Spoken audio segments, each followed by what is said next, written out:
On est content, on est heureux d'être là, parce que notre but, c'est que le Seigneur nous parle, que l'Esprit de Dieu nous parle. Comprendre que quand on dit qu'on veut que le Seigneur nous parle, c'est que l'Esprit de Dieu nous parle. Paul a dit là, il a dit, le Seigneur, c'est l'Esprit. Le Seigneur, c'est l'Esprit. Et là où est l'Esprit du Seigneur, là est la liberté. Hein? Là est la liberté. Le Seigneur est prêt à nous libérer là où il est. Et quand on s'attend au Seigneur, on s'attend au ministère de l'Esprit. On crie au Seigneur, Dieu ne nous fait pas entendre une voix du ciel. C'est par l'Esprit qui nous parle. Et le ministère du Saint-Esprit, c'est de nous perfectionner en tant que le peuple de Dieu. Hein? Nous sommes des disciples, apprenant toujours pour plaire au Seigneur, de plus en plus pour servir le Seigneur, de mieux en mieux, pour le glorifier, pour prendre de l'assurance dans notre cœur que, étant en train de lui plaire, nous gagnons de l'assurance dans nos prières, nous gagnons de l'assurance pour le jour de son avènement, nous gagnons de l'assurance parce que nous savons qu'il est avec nous. Quand Dieu peut œuvrer dans nos cœurs, notre assurance augmente. Quand l'œuvre de Dieu cesse en nous et que nous vivons d'une manière religieuse, la foi commence à s'éteindre, à mourir, et nous commençons à nous perdre. C'est pourquoi, dans l'épître de Jacques, Jacques veut éviter aux chrétiens la catastrophe. Nous avons lu que la catastrophe, c'est Jacques chapitre 5, versets 19-20. Nous l'avons vu pendant 3 soirées. Mais si vous voulez relire avec moi ces petits versets, juste pour nous les rappeler, que la catastrophe, c'est de s'éloigner, s'égarer loin de la vérité. Mes frères, si quelqu'un parmi vous s'est égaré loin de la vérité, il parle des frères qui s'égarent loin de la vérité, et qu'un autre l'y ramène, un autre frère, qu'il sache que celui qui ramènera un pécheur, donc il parle de ramener un frère qui s'éloignait de la vérité, et là il dit que celui qui ramènera un pécheur. Il s'agit de la même personne. Parce que le frère qui a rétrogradé, qui est retourné dans le monde, il s'est égaré loin de la vérité, il est retourné à la vie du péché. Qu'est-ce qu'on peut dire si ce n'est qu'il est un pécheur? C'est ce que la parole de Dieu nous dit ici. Hein? Que celui qui ramènera un pécheur de la voie où il s'était égaré sauvera une âme de la mort. L'âme de qui? L'âme du frère qui s'est retiré, qui a tout abandonné. Hein? Il peut être sauvé de la mort s'il est ramené.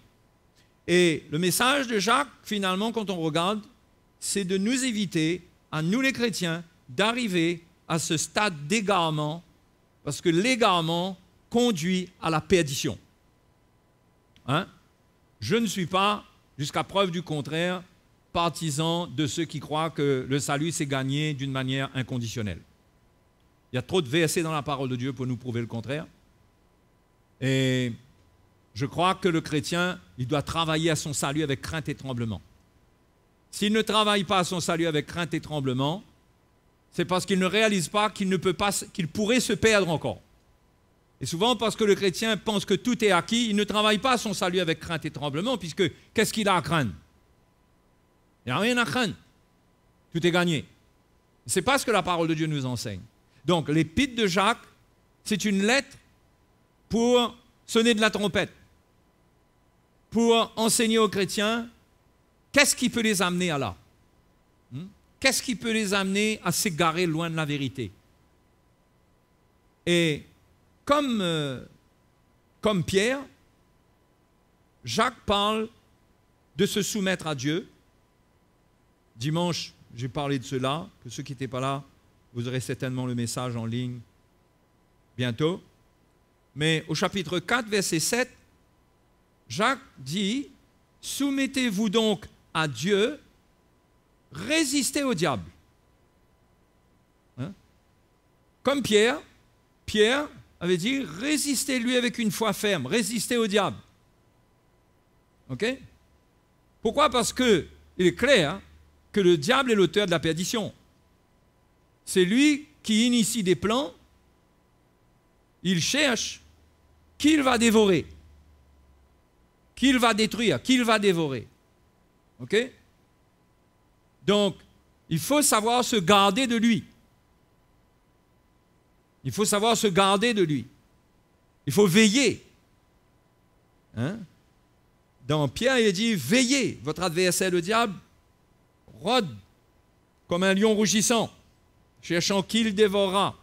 Il faut veiller, être sobre, ne pas s'encombrer, rester simple, une obéissance simple, une marche simple avec le Seigneur. Hein? Ne pas se compliquer la vie, ne pas adhérer à 150 systèmes de pensée, mais avoir l'Évangile. Aimer l'Évangile, aimer le Seigneur et obéir à l'Évangile. Se soumettre à Dieu. Puisque comme Pierre, Jacques dit, avant de dire résister au diable, il dit, soumettez-vous donc à Dieu. Notre protection, c'est notre soumission à Dieu. Il n'y a pas de protection sans soumission à Dieu. Hein? Il n'y a pas de protection. Dieu nous garantit la sécurité quand nous respectons son autorité. Quand nous ne respectons plus l'autorité de Dieu, il ne peut plus garantir notre sécurité, puisque c'est volontairement, c'est nous-mêmes qui choisissons le désordre. C'est nous qui choisissons la rébellion, l'insoumission. Si c'est notre choix, il va nous laisser avec notre choix parce que Dieu nous a créés libres. Mais si notre cœur, c'est d'être protégé, ça doit être aussi de lui obéir. Et dans ce cas, son autorité nous protège. C'est extraordinaire, bien qu'il soit au ciel, l'Esprit de Dieu est au milieu de nous, mais Dieu ne permettra pas à l'ennemi de toucher à notre vie. D'ailleurs, l'apôtre Jean le dit lui-même, celui qui est né de Dieu se garde lui-même, le malin ne le touche pas. Le malin ne le touche pas. Donc on voit bien que ce n'est pas quelque chose qui doit laisser le chrétien passif. Ce n'est pas automatique. Le malin ne me touche pas. C'est celui qui est né de Dieu, premièrement, se garde lui-même. Parce que quand on est né de Dieu, on a été transféré du royaume des ténèbres à la lumière. On a changé de royaume. On n'est plus sous le royaume de Satan. Ça, c'est numéro 1. Mais ensuite, celui qui est né de Dieu se garde lui-même. Il doit se garder lui-même. Il doit demeurer dans ce royaume. Il doit rester avec la vie de ce royaume. Il doit rester sous l'autorité de ce royaume. Et le malin ne le touche pas. Est-ce que c'est clair, ça? C'est simple, mais c'est clair. Il n'y a pas besoin de chercher midi à 14h. OK? Donc, quand on regarde l'épître de Jacques, et ce soir, je vais surtout m'intéresser au chapitre 4, Jacques dit, soumettez-vous donc à Dieu. Il faut se soumettre à Dieu. Il faut soumettre notre vie à Dieu. Hein? On n'est pas chrétien pour vivre notre vie comme on veut, sous prétexte de liberté. Paul lui-même a averti les chrétiens de faire attention que la liberté soit une occasion, soit un prétexte de vivre selon la chair. Et ensuite, il va expliquer où ça mène. Il parle des œuvres de la chair.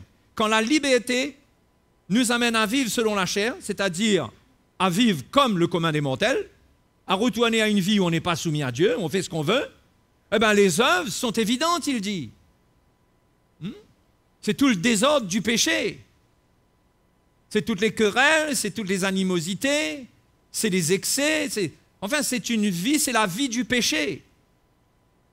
Et il dit que ceux qui commettent de telles choses n'hériteront point le royaume de Dieu. Vous savez les frères et les sœurs, on a beau essayer de s'encourager comme on veut. On peut utiliser l'évangile un peu comme on veut pour s'encourager alors qu'on n'est pas conforme à la parole de Dieu. Mais quand on n'est pas conforme à la parole de Dieu, on doit craindre Dieu parce que Dieu accomplit toujours sa parole. Hein? Donc on ne peut pas passer outre ce que Dieu dit et s'encourager, mais on doit savoir que Dieu nous demande la repentance, c'est-à-dire un changement de vie, un changement d'état de cœur, afin qu'on demeure en Christ, hein? Et qu'on garde ce salut que le Seigneur nous a donné. C'est par sa grâce. On doit le garder. On doit se garder. Hein? Donc ça, On ne peut pas échapper à cela. On ne peut pas s'inventer une vie chrétienne dans laquelle il y a de la place pour une légèreté avec le péché, avec le désordre, et de croire qu'avec ça, on va y arriver. Mais jamais, jamais, les frères et sœurs. Hein? Il faut une repentance. Il faut une obéissance. Hein? Donc, Jacques vient parler de se soumettre à Dieu. Il dit, Dieu fait grâce aux humbles. Dieu résiste aux orgueilleux. Il résiste aux orgueilleux. Les orgueilleux, ce sont ceux qui ne se soumettent pas à Dieu. Ce sont ceux qui se croient capables sans Dieu. Ce sont ceux qui ont une vie sans Dieu. Ils peuvent être des chrétiens, mais ils ont une vie sans Dieu. Oui, ils peuvent avoir un petit bout de prière le matin, mais ils ont une vie sans Dieu, leur vie même. Ils ont des paroles qui honorent Dieu, mais leur cœur est loin de Dieu.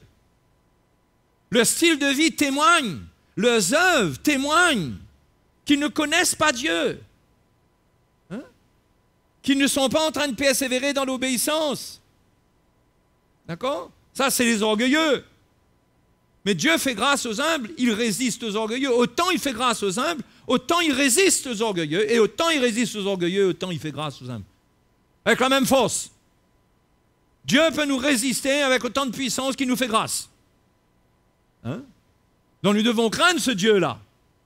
Ne pas en faire, excusez-moi pour l'expression, un papa gâteau, qu'on arrive à rouler avec nos émotions, avec notre petite prière pleurnicharde, et qu'on arrive à défendre notre cas d'une manière religieuse, en demandant sa compassion, alors que dans notre cœur, on est mauvais, on ne veut pas se repentir pour nous-mêmes de ce qu'on transporte, alors qu'on a de l'amertume. Les frères et les sœurs, ça ne nous mènera nulle part si ce n'est à la perdition. Hein? OK? Donc, moi, je veux vous encourager à voir la parole de Dieu en face. À la voir en face. Ce qu'elle dit. Hein? Et Jacques avertit, il commence avec le désordre. Au verset 1. Hein? Tout le désordre. Il dit, d'où viennent les luttes? D'où viennent les querelles parmi vous? N'est-ce pas de vos passions qui combattent dans vos membres? Vous convoitez et vous ne possédez pas. Vous êtes meurtriers. Est-ce qu'un meurtrier hérite le royaume de Dieu? Hein? Quand la Bible parle du meurtrier, ça ne parle pas absolument de celui qui prend un couteau qui va tuer quelqu'un. Hein? L'apôtre Jean dit que celui qui est son frère, c'est un meurtrier. Il ne peut pas hériter la vie éternelle, celui qui transporte de la haine dans son cœur pour son frère. Vous êtes meurtriers et envieux, et vous ne pouvez pas obtenir. Envieux, c'est que vous êtes jaloux de ce que les autres ont et que vous n'avez pas. Et quand celui qui a, il passe un moment difficile, vous savez comment vous savez que vous êtes envieux? Quand dedans de vous, il y a une petite réjouissance. Vous êtes content de ce qui lui arrive. Vous êtes envieux. Votre cœur est mauvais. Hein? C'est ce que Jacques dit là. Je dis ce que Jacques dit. Hein? Il dit, et vous ne pouvez pas obtenir. Normal, avec un état de cœur comme ça, comment on va obtenir quoi que ce soit du Seigneur? Vous avez des querelles et des luttes. Et vous ne possédez pas parce que vous ne demandez pas. Comment on va pouvoir demander là quand on a un cœur comme ça? Et si on demande mal. Hein? D'ailleurs, il le dit juste après. Vous demandez, vous ne recevez pas, parce que vous demandez mal dans le but de satisfaire vos passions. Vous regardez à vos intérêts. Vous êtes en train de vous défendre, vous. Vous n'êtes pas intéressé par la cause de Dieu. Vous n'êtes pas intéressé par le royaume de Dieu, comme Jésus l'a dit, de le chercher premièrement. Hein? Mais vous êtes intéressé par vous, votre vie. Ce que Jacques voulait dire, c'est que vous êtes comme le nombril du monde, vous croyez que vous êtes au centre de tout. Et que tout doit défendre vos intérêts, tout doit tourner autour de vous. C'est la vie de l'égoïsme, c'est la vie de la chair. Et c'est la vie qui crée des conflits, qui crée de l'envie, qui rend meurtrier, qui fait transporter de mauvaises pensées. C'est une vie impure, c'est une vie incompatible avec la vie de Dieu, avec le royaume de Dieu. C'est une vie qui ne va pas avec le royaume de Dieu. Et qu'on ne s'abuse pas soi-même, qu'on ne se trompe pas soi-même. C'est une vie que Dieu condamne. C'est une vie que Dieu repousse. Hein? C'est comme ça, les frères et sœurs. Et donc, vous ne recevez pas, vous demandez mal dans le but de satisfaire vos passions. Adultères que vous êtes, il dit. Est-ce que les adultères héritent le royaume de Dieu? Hein? La Bible nous dit que les adultères n'hériteront point le royaume de Dieu. Vous savez, il y a un état d'esprit aujourd'hui dans l'Église, d'une manière générale, où il ne faut pas dire ce genre de choses, parce qu'un enfant de Dieu, c'est sacré. Un enfant de Dieu, on doit lui montrer qu'il est en danger là, à ce niveau. Moi, je trouve que non, les frères et sœurs. Je trouve que les chrétiens doivent être avertis. On doit être avertis. On doit être repris par l'Évangile, par le ministère de l'Esprit. Quand notre cœur n'est pas bon, Dieu doit nous parler parce qu'on est en route vers la destruction. On va directement dans Jacques chapitre 5, verset 19-20 quand on est comme ça. On va s'égarer. Donc il lui a dit, adultère que vous êtes. Quand vous êtes dans cet esprit-là, adultère que vous êtes. Pourquoi adultère? Là, il va expliquer. Adultère que vous êtes. Ne savez-vous pas que l'amour, parce que l'adultère, c'est une question d'amour, mais c'est un amour mal placé, mal orienté. Non? C'est donner l'amour à qui on n'a pas à donner l'amour. Et là, Jacques parle d'un adultère qui est spirituel. Ne savez-vous pas que l'amour du monde est inimitié contre Dieu? Celui donc qui veut être ami du monde se rend ennemi de Dieu. Ce n'est pas une petite affaire quand même. Hein? Celui donc qui veut être ami du monde se rend ennemi de Dieu. Celui qui, ça parle de qui ça? Tout d'un coup, Jacques est en train d'encourager les chrétiens, et là, il parle des païens, là. Hein? Il est en train de parler aux chrétiens, là. Il a dit, si c'est ça l'esprit qui vous anime, vous êtes devenus ennemis de Dieu. Hein? C'est pourquoi, même dans Corinthiens, l'apôtre Paul, c'est étonnant, Paul écrit une lettre aux Corinthiens, et il leur a dit, soyez réconciliés avec Dieu. Il dit, nous vous en supplions, nous sommes des ambassadeurs pour Dieu, nous vous en supplions, soyez réconciliés. C'est comme si ils s'étaient coupés de la grâce de Dieu, s'étaient éloignés de la vérité. Ils étaient devenus ennemis de Dieu, parce que quand on a besoin de réconciliation, c'est qu'on est devenu ennemis. Aux Corinthiens, il ne leur dit pas, c'est pas grave. De toute façon, heureusement que vous avez eu le temps d'accepter Jésus comme votre sauveur. Il leur dit, soyez réconciliés, restez pas comme ça. Hein? C'est-à-dire, revenez à Dieu. Donc, celui qui veut être ami du monde se rend ennemi de Dieu. Croyez-vous que l'Écriture parle en vain? Oui, prenez seulement ces 4 ou 5 mots, là, vous allez voir le poids qu'il y a dedans. Croyez-vous que l'Écriture parle en vain? Quand vous lisez la parole de Dieu, tout ce que la parole de Dieu dit, ce n'est pas en vain.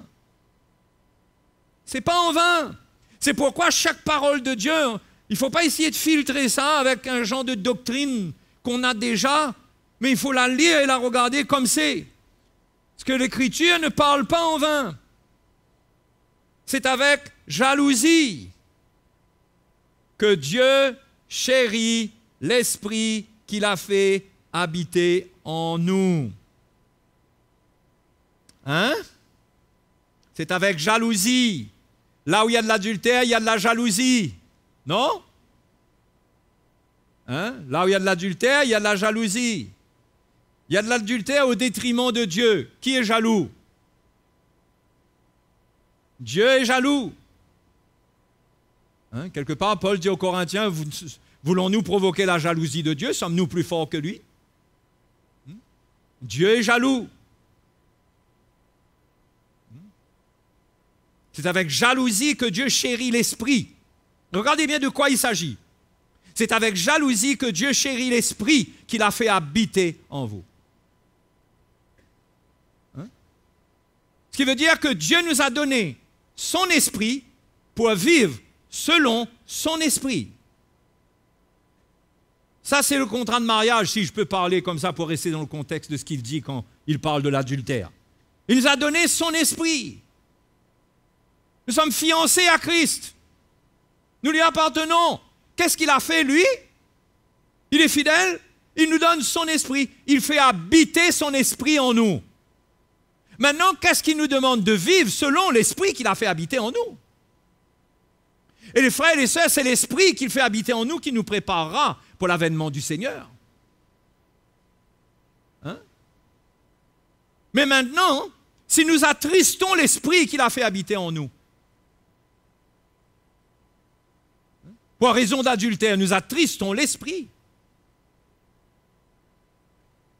Et c'est quoi cet adultère? C'est qu'au lieu de suivre l'esprit du Seigneur, de marcher selon l'esprit du Seigneur qu'il a fait habiter en nous, nous marchons selon l'esprit du monde. Nous sommes en adultère avec le monde.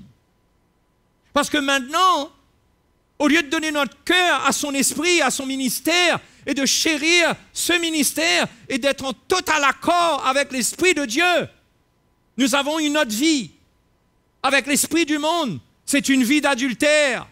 Nous sortons la nuit. Hein? Je parle dans l'esprit, là. Nous n'avons pas de vie claire qui s'affiche comme quoi on appartient au Seigneur. On n'a pas une vie pour dire non, ne me touche pas, je suis engagé. Je ne veux pas avoir affaire à toi parce que je suis engagé. Dieu a mis en moi son esprit, je ne veux pas l'esprit du monde. Au fait, il s'agit plus de l'esprit du monde que des choses du monde. Il s'agit plus de l'esprit du monde que des choses du monde. Même si quelque part les deux sont reliés, mais pas forcément. Hein? L'esprit du monde est dangereux. Les choses du monde, il y a bien sûr des choses du monde qui sont impures, c'est clair. On n'a pas besoin de passer ça en revue. OK? Mais les choses du monde, quelqu'un peut bien, par exemple, aimer telle voiture. Il aime bien sa voiture. Est-ce que ça veut dire qu'il aime les choses dans le monde? Ah, mon frère, parle pas comme ça, tu peux pas. Tu sais, la Bible dit qu'il ne faut pas aimer les choses dans le monde. Je passe devant une maison, je dis à la femme, ah, j'aime bien cette maison-là, j'aurais bien aimé avoir un projet, puis qu'on... C'est ça, il est en train d'aimer le monde, là. Vous comprenez? Mais c'est quand ça prend le cœur, ça devient de la convoitise. C'est-à-dire, on serait prêt à tout pour avoir ça. Et on serait même prêt à prier que la personne qui est là-dedans meure pour avoir ce qu'elle possède. Là, on rentre dans le chose. Mais c'est l'esprit du monde, mais ça, c'est l'esprit du monde. L'esprit du monde vient avec toi avec un grand sourire et n'hésitera pas à la moindre d'occasion, après t'avoir fait croire qu'il y a une grande amitié, il n'hésitera pas à tout faire pour que tu te retrouves dehors, pour que lui, il ait tout. Ça, c'est l'esprit du monde. Ce qui est à craindre, c'est l'esprit du monde. Hein? D'ailleurs, l'apôtre Jean fait bien la différence. Dans 1 Jean chapitre 2, versets 14, 15, 16 jusqu'au verset 17, il traite de l'amour du monde. Il dit, si quelqu'un aime le monde et les choses qui sont dans le monde, il parle de deux choses, non? La preuve qu'il parle de deux choses, c'est qu'il parle de deux choses. Il cite ces deux éléments. Il dit le monde et les choses qui sont dans le monde. Hein? Le monde, quand on sait comment le Seigneur a été tenté, vous vous souvenez de la tentation? Il est dit que le diable lui montra tous les royaumes du monde, tous les royaumes de la terre et leur gloire. Vous voyez, leur gloire. C'est là-dedans qu'il y a l'esprit du monde. C'est ce qui anime le monde, ce qui fait la gloire de quelque chose, c'est ce qui anime cette chose. Alors, il y a une différence entre ça et les choses qui sont dedans. Mais vous voyez, cette affaire-là, ça c'est dangereux. Leur gloire, et Jésus lui a résisté. Et Jean traduit ça autrement. Quand il dit celui qui aime le monde, l'amour du Père n'est point en lui. Car la convoitise des yeux, la convoitise de la chair et l'orgueil de la vie ne viennent point du Père, mais viennent du monde. Il parle de trois choses. Il parle de convoitise de la chair et des yeux, et il parle de l'orgueil de la vie. La convoitise de la chair et des yeux, ça vient nous faire nous tourner d'une manière charnelle vers les choses du monde. L'orgueil de la vie, ça parle de l'esprit qui est dedans. Vous comprenez, non? L'orgueil de la vie, c'est l'esprit qui fait vivre le monde les gens du monde qui ne connaissent pas le Seigneur. Hein? C'est aimer notre position sociale. C'est être orgueilleux avec ce que nous avons. C'est croire qu'on est supérieur aux autres. C'est avoir l'amour de l'argent. L'orgueil de la vie. Ça, c'est un grand piège. D'accord? Avec ça, il y a les choses du monde. Mais le plus grand piège, c'est l'orgueil de la vie. C'est la gloire qu'on ressent du monde. C'est l'esprit qui l'anime. Quand ça, on vient en adultère avec l'esprit du monde. Cet esprit du monde vient à la place de l'esprit de Dieu. Puisque la Bible dit, si quelqu'un aime le monde et les choses qui sont dans le monde, l'amour du Père n'est point en lui. L'amour du Père est en nous comment? Par l'esprit. Par l'esprit. Donc, si un chrétien, il prend l'esprit du monde, c'est comme si qu'il pousse l'esprit de Dieu de côté. Il attriste l'esprit de Dieu. L'esprit de Dieu n'a plus rien à dire à lui, n'a plus rien à lui dire. Hein, c'est meilleur. Et c'est son orgueil qui lui fait faire ce genre de choix.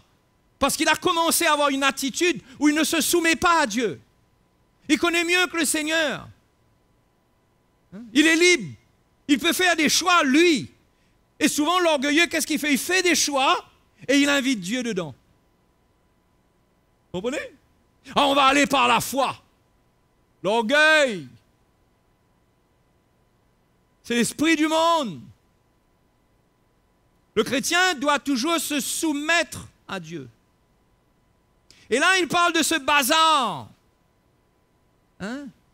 Il y a des luttes là parce qu'on ne peut pas obtenir normal, on n'est pas soumis à Dieu, on est en adultère. Dieu est jaloux de l'esprit qu'il a fait habiter en nous. Il voit que le Saint-Esprit est mis de côté.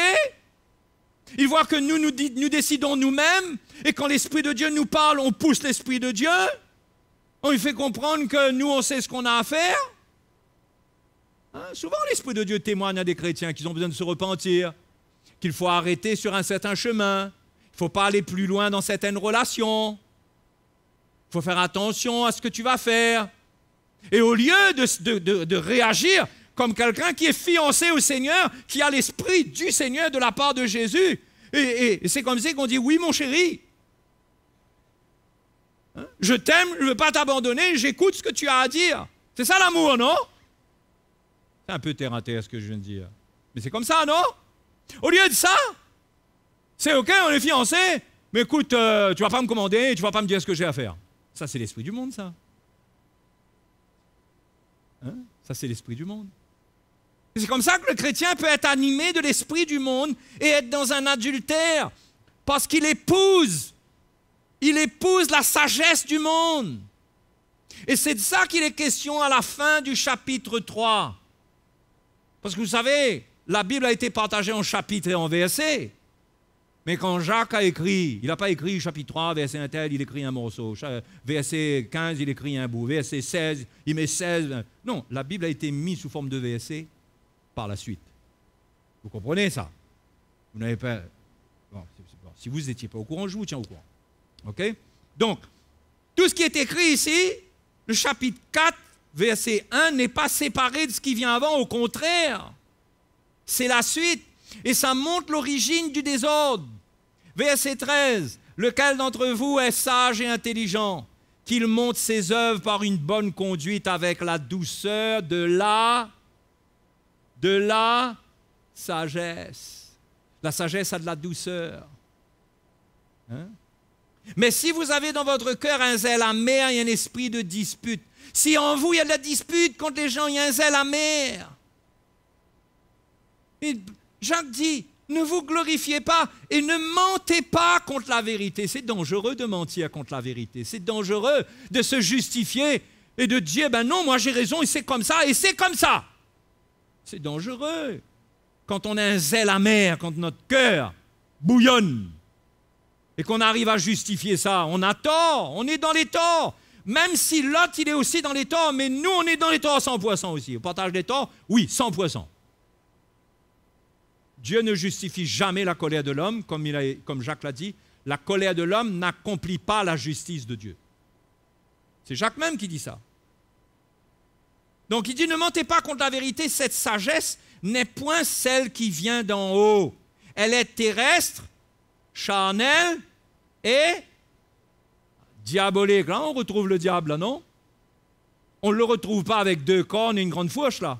On le retrouve dans la sagesse qui est dans le monde, l'esprit qui anime le monde, terrestre, charnel, diabolique. On doit savoir, ce n'est pas juste terrestre, ce n'est pas juste charnel, c'est diabolique. Quand on épouse l'esprit du monde, on doit savoir qu'est-ce qu'on est en train de faire avec notre vie. Ça va loin. C'est pourquoi plus devant, quand il dit de se soumettre à Dieu, il dit résister au diable. Comment on va résister au diable? C'est par la prière et le jeûne seulement? Non, les frères et les sœurs, on doit dire non à l'esprit du monde. Par l'esprit du monde, quand ça rentre par la sagesse du monde, ça amène le désordre dans notre vie, ça amène le désordre dans notre foyer, ça amène le désordre dans l'église, ça amène le désordre dans nos relations. C'est pourquoi on n'a pas de choix si ce n'est que d'obéir à l'évangile. Sinon le désordre va entrer.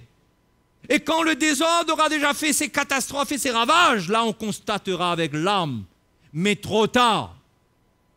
On sortira de là avec un pardon de Dieu parce qu'on se repent. Mais ce qui est cassé, ce qui est détruit là, pas sûr que ça va se réparer. Pas sûr. Hein? C'est pourquoi résister au diable, c'est résister à la sagesse du monde. Et la sagesse de Dieu, c'est la croix de Jésus. Jésus a été fait pour nous sagesse, la Bible dit. Il est notre sagesse. Quand Paul parle aux Corinthiens, il leur dit qu'il y a des conflits au milieu de vous, au point que l'un veut amener l'autre en procès devant les gens du monde. Il dit, mais il n'y a personne, il n'y a pas un homme sage pour prononcer entre ses frères. Il dit un homme sage. Ça veut dire quoi un homme sage? Ça ne veut pas dire quelqu'un qui vient avec la sagesse du monde, qui vient dire, prends chacun un petit bout. Non. La sagesse de Dieu, c'est la lumière de la croix. C'est s'identifier à la mort de Jésus. Et il dit, pourquoi est-ce que vous ne voulez pas plutôt vous dépouiller? Pourquoi vous n'acceptez pas de souffrir de l'injustice? C'est ça la vie chrétienne. Mais vous voulez vous battre dans votre propre force, avec votre orgueil, avec l'esprit du monde, dans la chair. Et il n'y a pas un homme, un frère qui est sage pour dire les frères, arrêtez ce combat dans la chair là. Il faut s'humilier. Votre cœur n'est pas bon. Il faut se repentir. Oui, mais j'ai raison, mais regarde ce qu'il a dit, regarde ce qu'il a fait. Mon frère, il ne s'agit pas de cela. Mais regarde ton état de cœur, dépouille-toi de cette affaire-là. C'est ça qui est important. Sinon, le diable va trouver accès. C'est ça les hommes sages. Mais l'homme, dans sa nature charnelle, n'aime pas la sagesse de Dieu. Il veut qu'on lui donne raison. Il veut que s'il y a une confrontation, il faut qu'il y ait quelqu'un qui ait raison. Qui aura raison? L'un des deux. Parce que quand on veut donner raison, on est obligé de donner tort à l'autre. On peut dire, ouais, mais on peut partager les torts. Mais à quel prix? Au prix de la vérité? Si ton cœur est mauvais, on ne va pas te faire... Il ne faut pas que tu comprennes que ton cœur est mauvais. Hein? Donc les frères et sœurs, la sagesse du monde amène le désordre. On le voit dans la parole de Dieu. Ça a amené le désordre chez les Corinthiens. Il dit, attention que par votre sagesse charnelle, c'est un peu comme si Paul dit cela. Si quelqu'un détruit le temple de Dieu, Dieu le détruira. Attention d'amener la sagesse charnelle dans l'Église, la sagesse du monde. Hein? Parce qu'on ne peut pas connaître Dieu avec la sagesse du monde.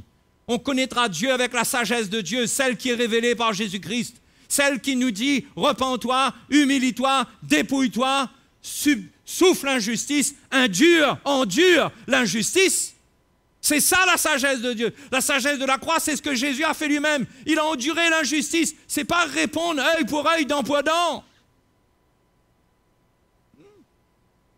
C'est ça la sagesse de Dieu. Ah oui, c'est plus dur pour la chair. Ah oui, c'est plus dur. Mais il n'y a pas d'autre sagesse. Et c'est ce que Jésus a fait. Mais Dieu nous a fait habiter son esprit en nous pour nous aider à triompher. Nous ne sommes pas seuls. Nous ne sommes pas seulement avec notre chair pour vivre ça. Nous avons l'esprit qu'il a fait habiter en nous. Et nous devons obéir à son esprit. Et si nous obéissons à l'esprit, nous n'arriverons pas à ce stade où il y a du désordre là. Nous allons éviter bien des problèmes. Bien des problèmes. Mais si nous n'acceptons pas d'obéir, il va entrer, il va commencer à mettre le désordre dans une pièce, il va mettre le désordre dans l'autre pièce, il va mettre le désordre dans l'armoire, il va mettre le désordre partout, il va mettre le désordre dans ta tête, il va mettre le désordre dans ton couple, il va mettre le désordre partout. Toi-même, tu ne comprendras plus à un certain moment. Mes frères et sœurs, c'est du sérieux. Il faut repousser la sagesse du monde, celle qui est terrestre, charnelle, diabolique. Car là où il y a un zèle amer et un esprit de dispute, il y a du, verset 16, désordre et toutes sortes de mauvaises actions. Hein? Quand il n'y a pas la sagesse de Dieu et qu'il y a la sagesse du monde, il y a le zèle amer et l'esprit de dispute. Normalement, un chrétien, quand il y a un problème, il ne devrait pas y avoir de dispute. Ce n'est pas qu'il ne devrait pas y avoir de problème. Vous ne vous trompez pas, hein? Il y aura toujours des problèmes. Mais il ne devrait pas y avoir de problème suite aux problèmes.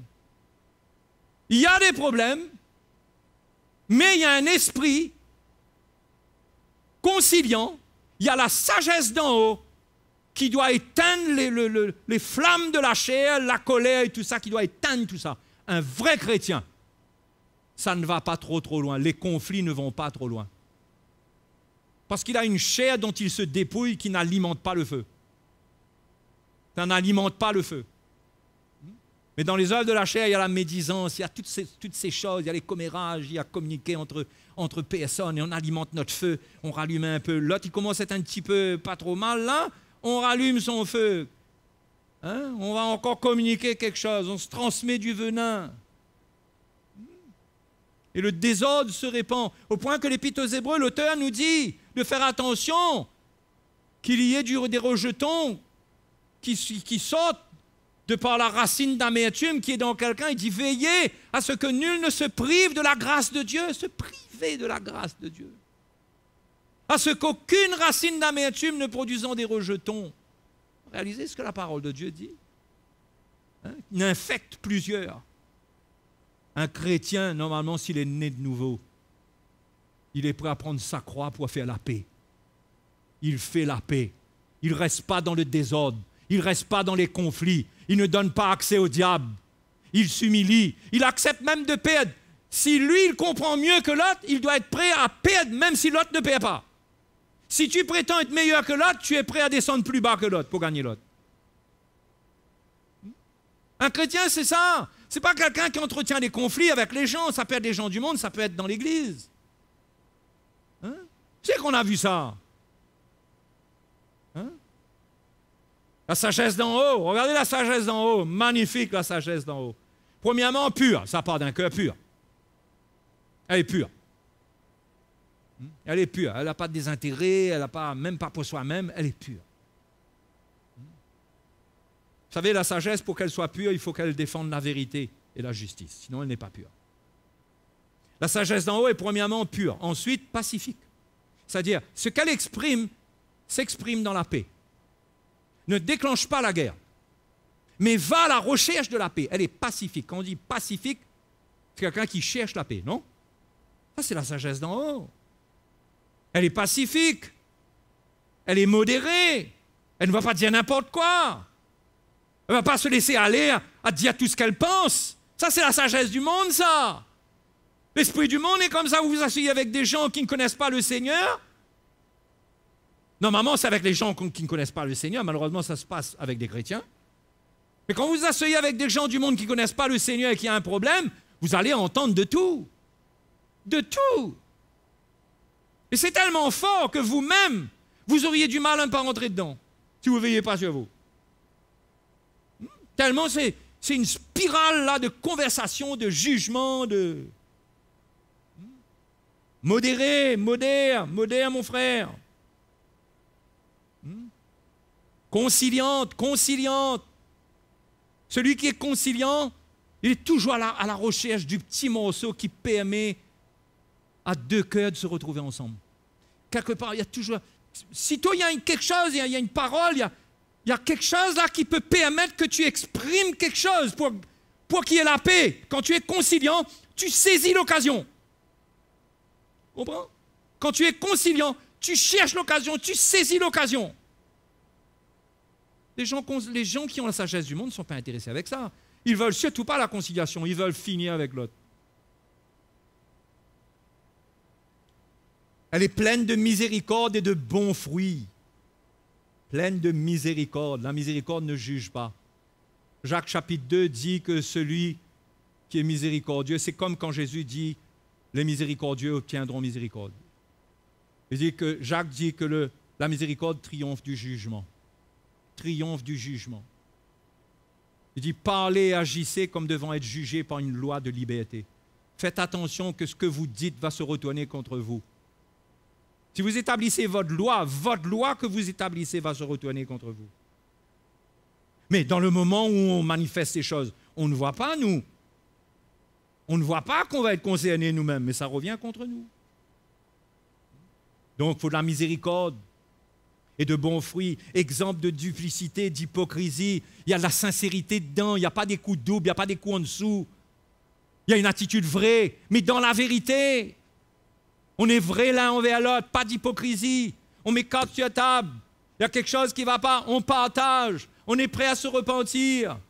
On est lent à parler, prompt à écouter. C'est ça l'évangile, les frères et les sœurs. Quand on fait ça, on se garde du malin. Le malin n'entre pas. Et vous comprenez que c'est comme ça qu'on lui résiste. On ne résiste pas au diable. À coup de le nom de Jésus, au nom de Jésus, au nom de Jésus, et on vit dans le désordre, on est en train de dire n'importe quoi, on est en train de faire n'importe quoi, et pendant ce temps, en parallèle, on a une vie de prière. Hein? On a une vie de prière, on jeûne 2 fois par semaine. Je peux vous dire, mangez votre repas. Vous me mangez son repas, vous ne pas jeûner, ça ne sert à rien. Ce que tu demandes mal, tu ne vas pas recevoir de toute façon. Il faut avoir un cœur pur pour chercher Dieu. Il faut avoir un cœur pur, pas vivre dans le désordre. Si on a dit des choses qu'il ne faut pas, on se repent. Si on a blessé quelqu'un, on retourne. On laisse notre offrande, on se souvient que quelqu'un a quelque chose contre nous. On ne prend pas ça à la légère parce que c'est l'Esprit de Dieu qui nous parle. Ce n'est pas juste un souvenir. L'Esprit de Dieu nous parle, on laisse là notre offrande, on retourne vers notre frère. On dit, mon frère, je viens de me rappeler que je t'ai offensé l'autre jour. Je suis désolé. On s'humilie, ça nous coûte à notre orgueil. Mes frères et mes sœurs, la vie chrétienne, c'est prendre sa croix. C'est prendre sa croix, les frères et sœurs. Hein?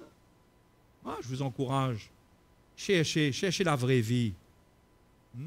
Le fruit de la justice est semé dans la paix par ceux qui recherchent la paix.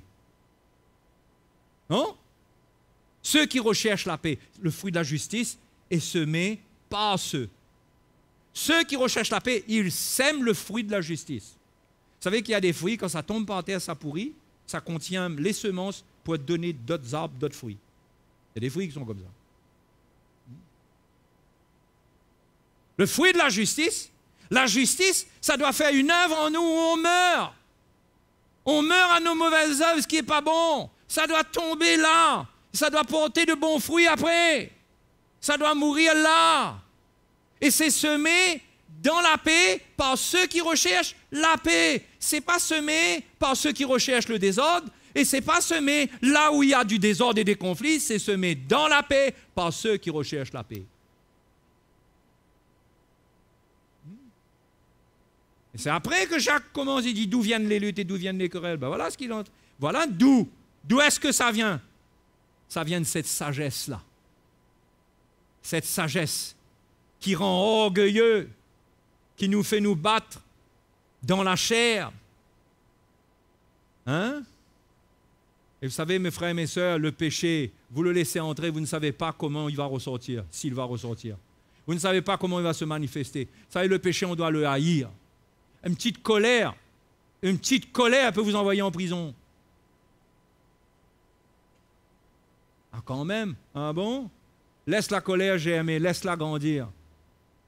De la colère, ça peut devenir meurtrier. C'est pourquoi Jésus traite le problème à la racine.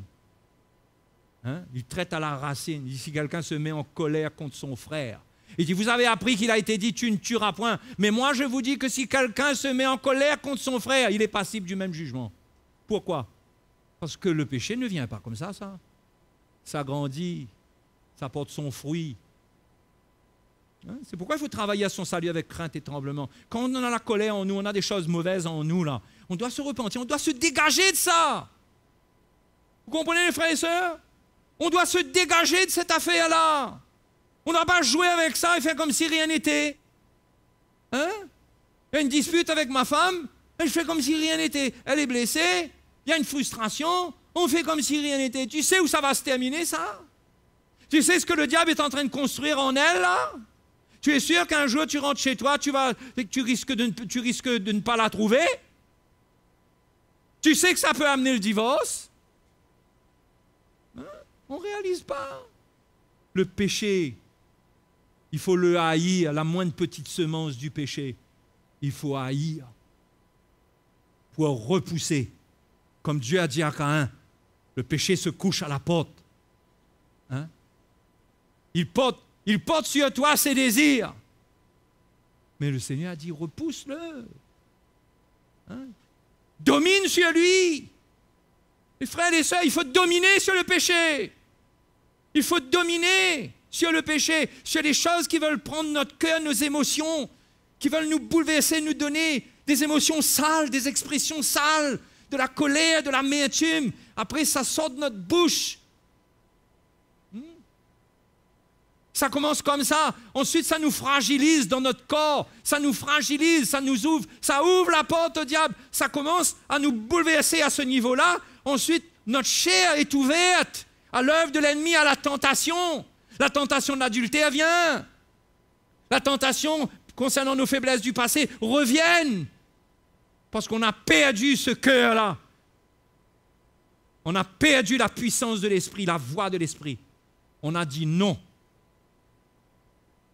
Et on est en train de s'égarer loin de la vérité parce qu'on refuse la vérité. La vérité par l'esprit. Hein? Et les frères, il faut travailler à notre salut avec crainte et tremblement. Hein? Se soumettre au Seigneur. Tout le monde est là? Vous êtes bien là ce soir? Je crois que vous êtes là. Il faut que la crainte du Seigneur s'installe dans nos vies. Parce que si la crainte de Dieu ne vient pas dans ton cœur, dans ces derniers temps-là, tu vas te perdre. Ce n'est pas aujourd'hui, ce n'est pas demain, ce n'est pas après-demain. Tu vas te perdre. Parce que la crainte de Dieu, c'est ce qui t'empêche de faire des compromissions. C'est ce qui t'empêche de faire des compromis avec l'ennemi. Par rapport à la vérité. C'est la crainte de Dieu. Pourquoi la crainte de Dieu? Parce que tu sais que Dieu te garde dans ton obéissance. Si tu es un enfant vagabond, tu ne marches pas à côté de ton papa, tu es un enfant vagabond, il te dit reste là à côté de moi, toi tu vas sauter, tu vas faire n'importe quoi, ah ben, tu vas tomber, ça va être l'accident. Hein? Vous allez me dire, oui mais quand même Dieu est un peu plus puissant que ça. Ah, on peut jouer avec nos paraboles, chacun comme on veut, mais je vais vous dire moi, on doit choisir la vie en choisissant l'obéissance. En choisissant l'obéissance. L'obéissance à l'esprit qu'il a fait habiter en nous, que Dieu chérit jalousement. Et les frères et les sœurs, quand un chrétien obéit à l'esprit, marche selon l'esprit, la Bible dit c'est la vie et la paix. La marche selon la chair, c'est la mort. La marche selon l'esprit, c'est la vie et la paix. L'affection de l'esprit, c'est la vie et la paix. Quelqu'un qui obéit à l'esprit, il est en paix, il est bien, il garde la paix, il a la vie. Il est vivant dans le Seigneur. Quelqu'un qui pousse l'esprit, parce que les deux sont opposés. Hein. Dans Galates, c'est bien clair. Hein. Les deux sont opposés. C'est soit un, soit l'autre. Tu pousses un en faveur de l'autre, ah ben c'est un qui l'emporte. C'est comme ça. Hein? C'est pas que l'Esprit de Dieu n'a pas de puissance, assez de puissance. C'est pas une histoire de puissance. C'est une question de plan de Dieu, de volonté de Dieu. Et ça demande la participation de notre volonté. Qu'est-ce que nous, on choisit, nous? Et le Seigneur peut nous aider. Verset 13, chapitre 4, verset 13. Parce que, pour la suite de tout ça, bon, après, à la fin, je vais lire l'autre bout, mais là, allons au verset 13. On va avoir un autre type d'orgueil qui ne se soumet pas à Dieu. À vous maintenant qui dites aujourd'hui ou demain, nous irons dans telle ville, nous y passerons une année, nous trafiquerons et nous gagnerons. Ça parle des projets qu'on a. C'est terre à terre, hein, vous êtes d'accord avec moi? C'est pas une grande affaire spirituelle, il faut aller discerner là, qu'est-ce que... Non, non, non. C'est clair là. C'est clair ça. Hein? À vous qui dites ça. Vous qui ne savez pas ce qui arrivera demain. Car qu'est-ce que votre vie? Vous êtes une vapeur qui paraît pour un peu de temps et qui ensuite disparaît. Ça veut dire quoi? Tu ne sais pas quand tu vas mourir. Joue pas avec ta vie comme si ta vie est dans ta main. Tu ne sais pas, toi. Hein? Vous devriez dire, au contraire, quoi? Si? Tout le monde peut dire que c'est écrit là? Si? Ça, c'est un genre de prière. On dirait que c'est un genre de prière et d'attitude. C'est un peu un vieux système. C'est plus à la mode dans le monde chrétien aujourd'hui, ça. Aujourd'hui, on a la foi, on fait, et Dieu est avec nous parce que Dieu veut qu'on ait du succès. Zéro. C'est pas ce que la parole de Dieu nous enseigne. La parole de Dieu nous dit, si Dieu le veut, si Dieu le veut, nous vivrons et nous ferons ceci ou cela. Mais maintenant, vous vous glorifiez dans vos pensées. Comment? Orgueilleuses. C'est chose mauvaise que de se glorifier de la sorte. Celui donc qui sait faire ce qui est bien et qui ne le fait pas commet un péché. Comment tu sais faire ce qui est bien? Quand l'Esprit de Dieu te parle, l'Esprit qui a fait habiter en toi, que Dieu a fait habiter en toi, te parle et te montre ce qu'il faut faire et qu'il te rend capable de faire et que tu ne le fais pas, tu commets un péché par ton orgueil. Un chrétien, c'est quelqu'un qui dit, si Dieu le veut, Seigneur, est-ce que tu veux? C'est pas dire, moi, je vais faire ça, moi, je vais rentrer dedans, je vais... Hein? Et après, on constate les dégâts. Les frères et les sœurs, la vie chrétienne, ce n'est pas une vie de trafiquant. Le royaume de Dieu, ce n'est pas un endroit où on trafique. Parce qu'il s'agit de trafic ici.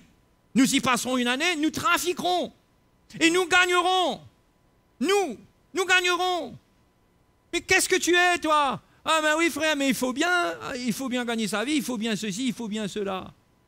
Interroge toujours le Seigneur, mon frère. Assure-toi. Pareil pour les jeunes gens qui ont besoin de se marier. Si Dieu le veut. Si Dieu le veut. Un tel m'a demandé en mariage. Si Dieu le veut. On dirait que j'ai envoyé un coup de l'eau glacée là sur tout le monde là. Si Dieu le veut, mais frère, mais ça, c'est la vie, c'est normal ça. On se marie, on fait une demande, quelqu'un nous plaît, on fait une demande. Ça, c'est le monde, ça. Ça, c'est le monde, ça. C'est le même genre de trafic, ça. Si Dieu le veut. On est jeunes. Et c'est une protection. Fais attention aux pensées orgueilleuses. Hein? Parce que, pareil, là, on tombe dans le même domaine. On convoite. On convoite, on a trouvé la petite mamzelle ou le petit bonhomme qu'on a convoité. On rentre dans la convoitise, c'est avec la convoitise qu'on va cueillir le fruit, on sait bien ce qui se passe. Non, si Dieu le veut. Seigneur, j'ai vu un tel. Ça fait-il dans mon cœur, Seigneur? Mais est-ce que tu veux, toi? Parce que toi, tu connais ma vie. Ma vie, c'est une vapeur qui paraît pour un temps et qui disparaît ensuite. Toi, tu sais comment garder la petite vapeur qu'est ma vie. Je ne voudrais pas la remettre dans la main de n'importe qui. Des jeunes filles dans la main de n'importe qui. Premier venu. Ah ben frère, elle est tellement rare, il y a une demande, tu es obligé de dire oui. Obligé de dire oui. Ah bon. Hein? Si Dieu le veut, si tu crains le Seigneur, si tu crains le Seigneur, tu dis si Dieu le veut, parce que Dieu seul sait qu'est-ce qu'il y a dans un cœur. Parce qu'il n'y a rien qui cache plus de mensonges que ce genre de choses-là. Ah oui! Il n'y a pas plus gentil qu'un prétendant. Il est gentil. Il fait tout. Moi, je sais de quoi je parle. Moi, je passais mon temps à acheter des jujubes pour ma femme. Quand je chantais de Saint-Paul, on était fiancés. Je savais qu'elle aimait les jujubes. Je voulais lui faire plaisir. En mon sens, c'était sincère. C'était pas pour l'amadouer. D'accord? Mais quand même, je sais ce que c'est que d'être gentil et qu'après, on arrête d'acheter des jujubes. Bon, c'est pas grave qu'il arrête d'acheter les jujubes, mais c'est quoi le cœur qui suit après? C'est quoi? Mon frère prie, Dieu connaît ta vie. Ma soeur prie, Dieu connaît ta vie. Il sait ce qu'il te faut. Il sait où le loup hante. Il sait ce qui n'est pas pour toi que tu veux prendre. Et tu ne reçois pas parce que tu demandes mal. Parce que tu es agacé et tu deviens envieux ou envieuse. Tu regardes les autres. Viens. Lui, là, il a son côté de soulier, lui. Moi, jusqu'à quand? Du calme. Reste pur dans ton cœur. Prie le Seigneur. Alléluia. Et Dieu fera les choses qu'il faut au bon moment et de la manière la plus merveilleuse possible. Donc tout ça, on parle là de trafiquants, de pensée orgueilleuse. La pensée orgueilleuse, c'est de se dire, je n'ai pas besoin de ça, de demander à Dieu. Pourquoi demander ça au Seigneur? C'est de l'orgueil, ça. Ah, quelque chose comme ça, pourquoi je vais demander ça au Seigneur? C'est comme, on devrait normalement demander conseil concernant certaines choses. L'Esprit de Dieu nous parle, ce n'est pas une loi. On devrait peut-être avoir un moment avec un serviteur de Dieu pour avoir une petite lumière. Après, on se dit, mais pourquoi faire ça? Ça vous est déjà arrivé? Ah non, pas arriver. Si ce n'est pas tout le monde, c'est presque tout le monde à qui c'est arrivé ce genre de choses-là. Ah, pourquoi? Mais c'est bête. C'est bête. Vous savez, on est tellement orgueilleux qu'on ne veut pas paraître bête. C'est de l'orgueil, ça. Il vaut mieux paraître bête, mais tu t'es acquitté de ce que Dieu t'a demandé dans ton cœur. Et tu deviens comme un petit enfant.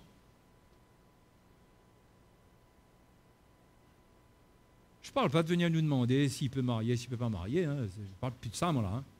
Je parle de n'importe quoi dans la vie. De n'importe quoi dans la vie. Ça, ce n'est pas à nous d'intervenir dedans. C'est toi qui dois prier, ça. C'est toi qui dois savoir. Les frères et les sœurs, on fait de la vie chrétienne, on veut courir après quoi? On veut courir après un tas de principes. La parole de Dieu est tellement pratique dans cette épître-là. Tellement simple. Mais ça nous demande d'être comme des petits-enfants. Moi, j'aime bien quand quelqu'un vient me demander quelque chose, me dit, peut-être ça va être bête ce que je vais demander, mais je demande toujours, mais c'est bon. C'est bon. Parfois, le Seigneur peut te demander d'aller demander un truc bête, parce qu'il faut que tu restes humble.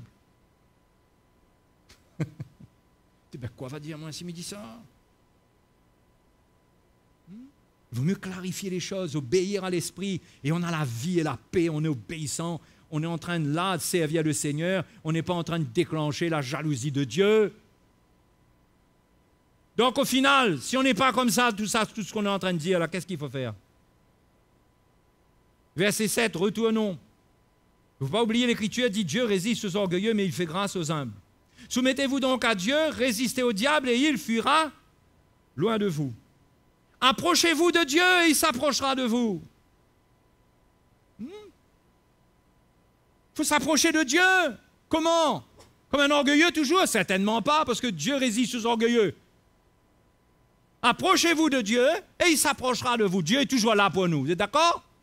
Il est toujours là pour nous. Le moment qu'on s'humilie, Dieu est là pour nous. Approchez-vous de Dieu, il s'approchera de vous. Nettoyez vos mains, pécheurs. Il dit pécheurs, il parle à des chrétiens. Il choque Jacques. Hein?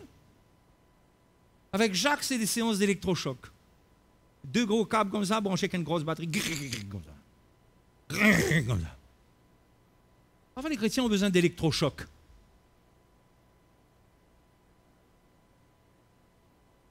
Purifiez vos cœurs, hommes irrésolus, c'est-à-dire vous n'avez pas de résolution, vous n'avez pas de détermination, vous avez plusieurs manières de vivre, vous savez, un coup c'est le monde, un coup c'est le Seigneur, un coup c'est la chair, un coup c'est l'esprit. Vous êtes des hommes irrésolus, sentez votre misère, qu'il dit. Soyez dans le deuil et dans les larmes. Ce n'est pas le moment d'acheter le DVD du comique du coin pour nous faire rire. C'est le moment d'être dans le deuil et dans les larmes. C'est dire, je suis misérable, Seigneur, parce que Tout ce que j'ai construit, tout ce que je suis en train de construire, je ne sais même pas si tu es d'accord avec ça. Et mon cœur n'est pas bon et j'ai fait tout ça avec un cœur gâté. Et là, je construis sur un mauvais fondement. Seigneur, pardonne-moi. Seigneur, pardonne-moi. On s'approche de Dieu et il s'approchera de vous. Que votre rire se change en deuil et votre joie en tristesse. Humiliez-vous devant le Seigneur. Et il vous élèvera. Pas vous relèvera. Hein? Vous élèvera. C'est différent de relever. Hein? Il vous élèvera. Vous vous humiliez? Il vous mettra à la place qu'il a pour vous. Vous étiez un trafiquant, vous vous humiliez? Il va vous donner ce qu'il faut pour que vous arrêtiez de trafiquer. Mais il faudra faire patience seulement. Vous n'aurez pas un rendez-vous le lendemain. Hein? Il faut s'humilier et il vous élèvera. Il vous élèvera. Tu te sens humilié? C'est parce qu'on se sent humilié quelque part qu'on souffre et on veut rentrer dans beaucoup de choses. Mais si tu t'humilies devant le Seigneur, tu humilies ton cœur, ton âme, lui, il va t'élever. Lui, il va te donner pour que tu n'aies plus cette souffrance. Il va te réconforter, il va te donner ce qu'il faut. Mais pour l'instant, humilie-toi sous la main de Dieu. Accepte que pour un temps, tu as un moment de souffrance, un moment de manquement. Peut-être tu n'auras pas ce que tu as demandé tout de suite, ça ne veut pas dire que tu n'auras pas. Vous savez, Dieu ne veut pas qu'on le traite comme un guichet automatique. Le Seigneur ne veut pas qu'on le traite comme un guichet automatique. Ah oui, j'ai demandé au nom de Jésus. Ah, 500 €. Dieu n'est pas un guichet automatique. Quand on a prié, on doit savoir qu'il va agir. Parce qu'il est bon, il prend soin de nous. On doit apprendre à vivre comme ça, les frères et les sœurs. On doit apprendre à vivre comme ça. À demander, à rester en paix et à attendre. Alléluia. Et on garde notre cœur pur, on fait en sorte qu'on lui est agréable. Et il y a un moment où le Seigneur nous élève. Le Seigneur dit, il dit à l'ange Michael ou à un autre ange, il est temps là, va ouvrir la porte pour lui. Parce que la Bible dit les anges exercent un ministère en faveur de ceux qui doivent hériter le salut. Vas-y. Mais en attendant, l'ange il tourne au ciel. Il va faire autre chose, il ne va pas s'occuper de ton affaire, hein, parce que c'est Dieu qui donne les ordres dans le royaume de Dieu. Et quand Dieu a donné l'ordre, laissez-moi vous dire, rien ne s'oppose, rien ne résiste. Mais quand Dieu ne donne pas l'ordre, c'est vous qui résiste et c'est à vous qui s'oppose. C'est aussi costaud. Frères et sœurs, il est temps de prendre les bonnes attitudes dans le royaume de Dieu. Il est temps, non? Il est temps de s'aligner. On fait des erreurs, on fait quelques fautes, vous savez, on n'est pas parfait, mais on est toujours prêt à s'humilier, à se repentir. Et surtout, les frères et les sœurs, surtout, n'ayez plus et n'ayez jamais ce langage. Ça, c'est un chrétien, ça? Ça, c'est une église, hein? Soi-disant dans l'amour? N'ayez pas ce genre de langage, c'est vilain. Vous ne pouvez pas savoir comment c'est vilain. Vous savez, c'est insultant. C'est insultant, ça. Pour l'épouse de Christ, pour les frères des saints, des chrétiens bien-aimés, c'est insultant. On ne dit pas ça. Si on dit ça pour nous, à quoi on ressemble? Ça ne se dit pas, ça. Oui, on doit inclure que dans l'Église, il y a des faiblesses. Ouais, on ne réagit pas toujours comme des anges. Oui, on peut se retrouver à dire des choses qu'on ne veut pas dire, mais qu'on dit. On peut se retrouver avec un peu d'orgueil, et tout le monde doit mettre cela, doit intégrer cela dans ses paramètres. Et quand ça arrive, on n'est pas étonné. On est prêt à pardonner, on est prêt à se repentir, et la paix continue, et le royaume de Dieu continue à avancer, à s'édifier. Alléluia! Eh les frères!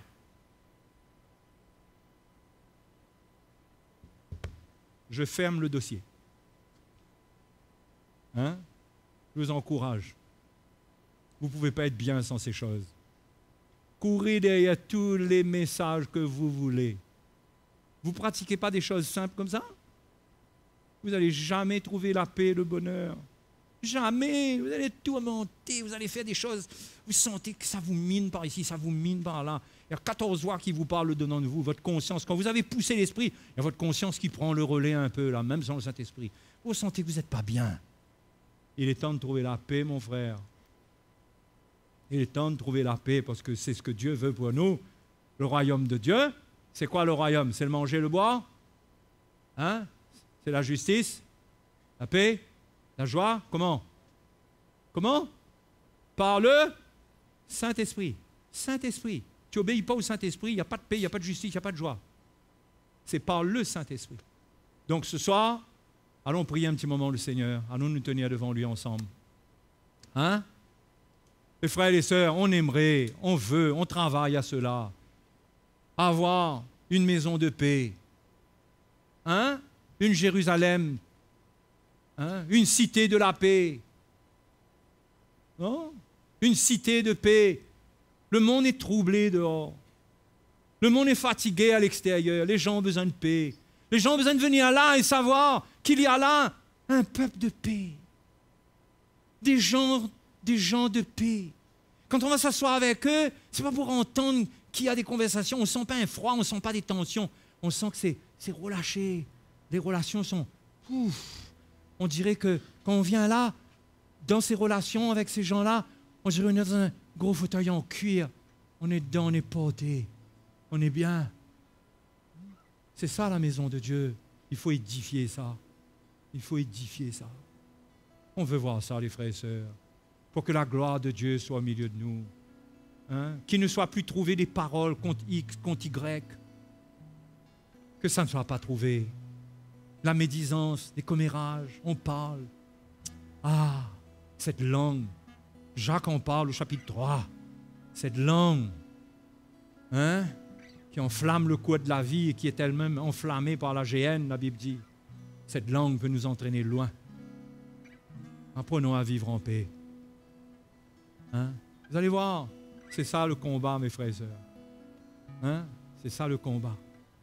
Croyez-moi, quand vous cherchez à combattre votre chair, là vous réalisez, il y a du travail là. Là, tant que vous le laissez aller, vous trouvez que c'est normal, il n'y a pas de combat. Mais quand l'Évangile commence à vous montrer ce qui doit changer en vous, là vous commencez à réaliser. Ah là, il y a un chantier, Seigneur, là il y a un chantier dans ma vie, un grand chantier.